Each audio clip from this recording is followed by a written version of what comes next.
Ba't may dub day to? Wow! Kasama na pala sa vlog ko ang dub day. Joke lang. Kasi nasa iba akong bahay ngayon, nakikitara lang.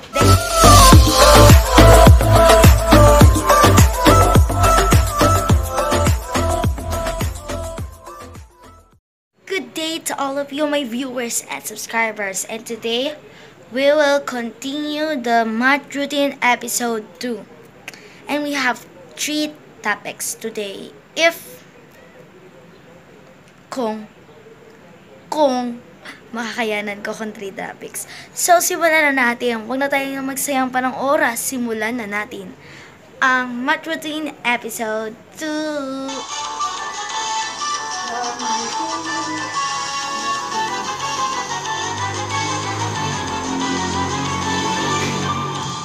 Today, I'm your teacher.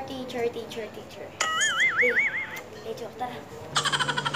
So, let's go. Guys, let's start. Wait. Ba't may dub day to? Wow! Kasama na pala sa vlog ko ang dub day. Joke lang. Kasi nasa iba akong bahay ngayon, nakikitara lang. Joke lang, hindi ako nakikitara. Di ba, itong bahay na to is sa aking mga pinsan. Tama, mga pinsan. Tama mga pinsan, diba? So, tuloy na natin ang math episode routine. Baliktad. Math routine episode 2. So, let's go. Saan ko ba lalapag tong camera? Saan ko ba ilalapag? Sige, let's go. Yun nga ulit, magandang umaga sa inyo. Or hapon man o gabi man kung pinapanood nyo to. So, ituloy na natin ang math routine episode 2. So, diba, nakaraan is about tayo sa Venn diagram. So, ito yun. Sinulatan ko pa kasi, ayan. So, sagutan na natin. I'm excited because we have 3 topics today. And gagawa pang gaming vlog about sa granny later. So, marami kasi akong ginagawa. Dabali magre-review ako mamayang hapon. Dabali ngayon, vlog.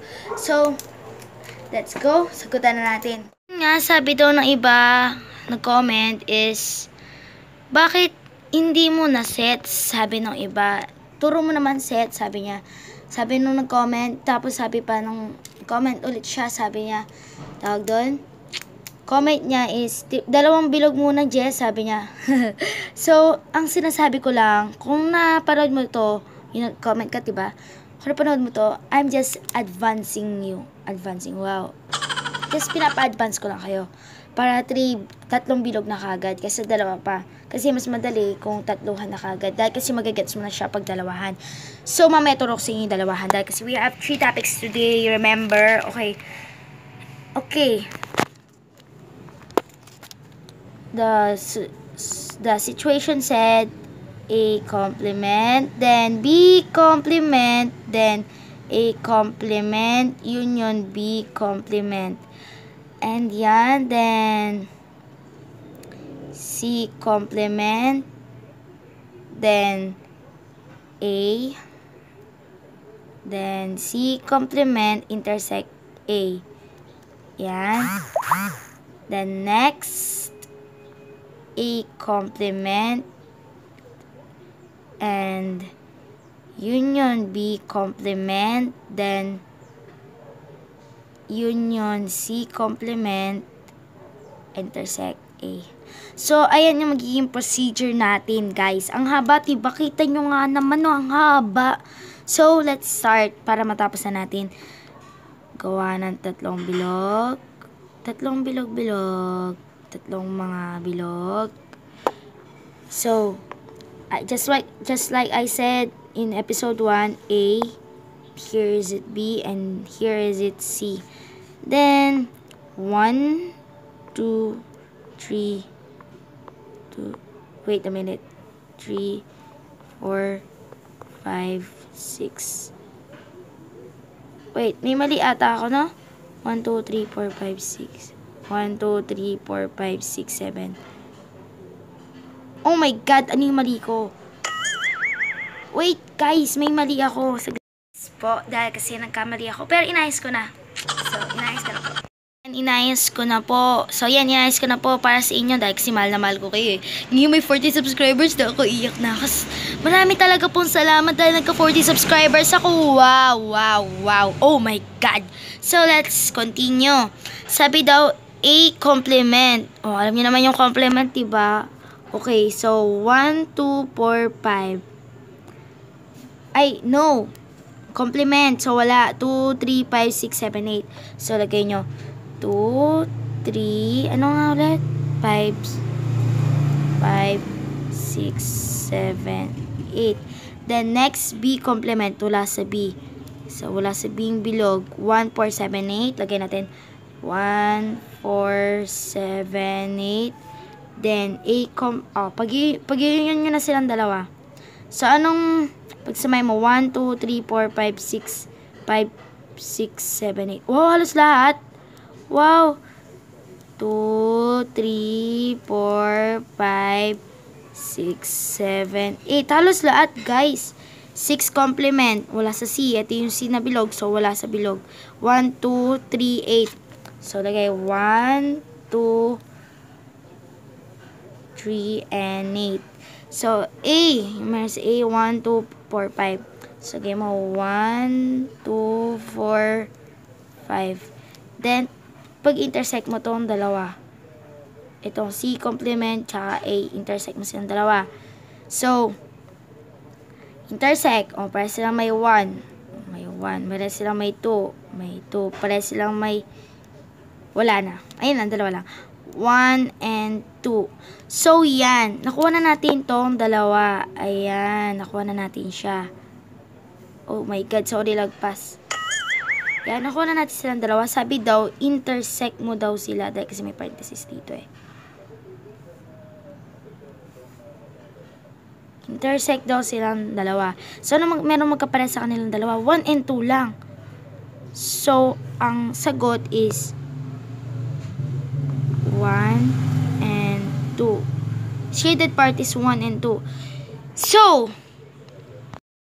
So guys, nakuha na natin yung sagot. Yung naka-shaded part is 1 and 2. And di bale, magpapa-assignment ako sa inyo. Ano, gusto nyo ba yun? De, joke lang.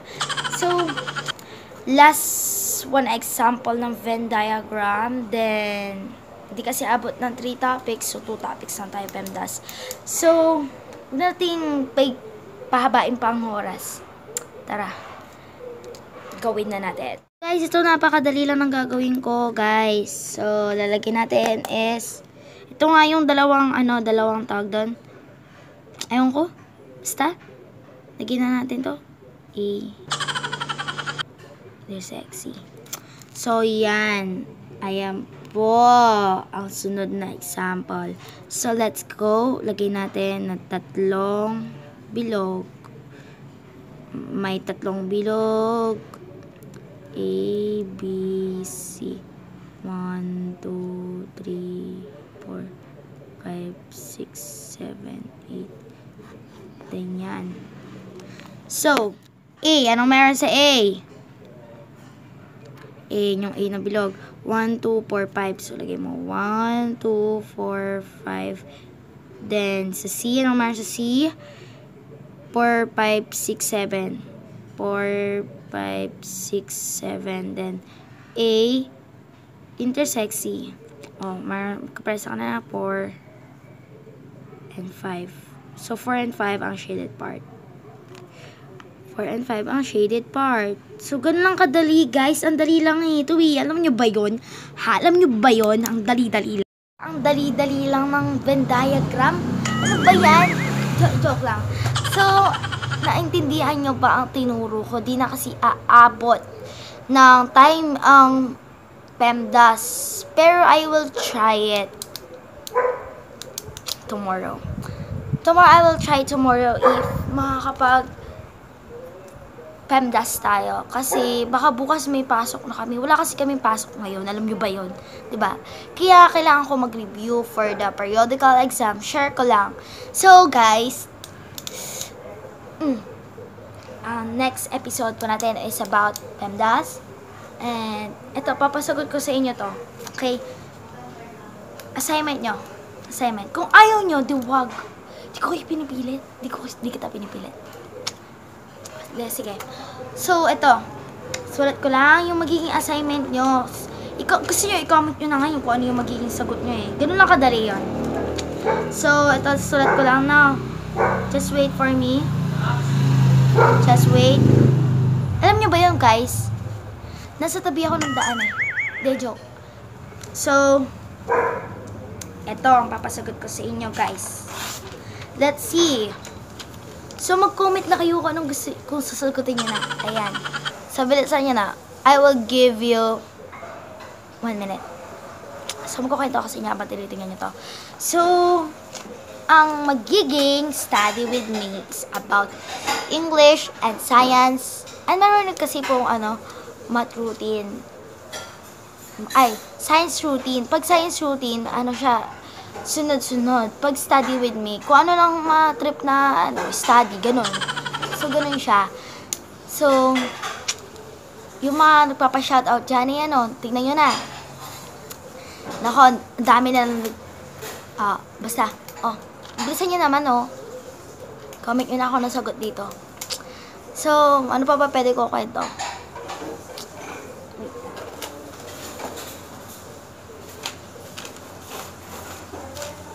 Alam nyo ba yun? Tuturo ko sa inyo yung algebra. Hindi ko naman alam kung marunong ko nun.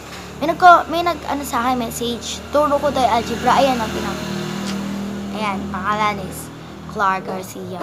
Pinapagturo yung algebra, di ko pa nga alam. Wow, diba? So, ayan, tapos na po yung 1 minute nyo kakatingin dito. So, ayan.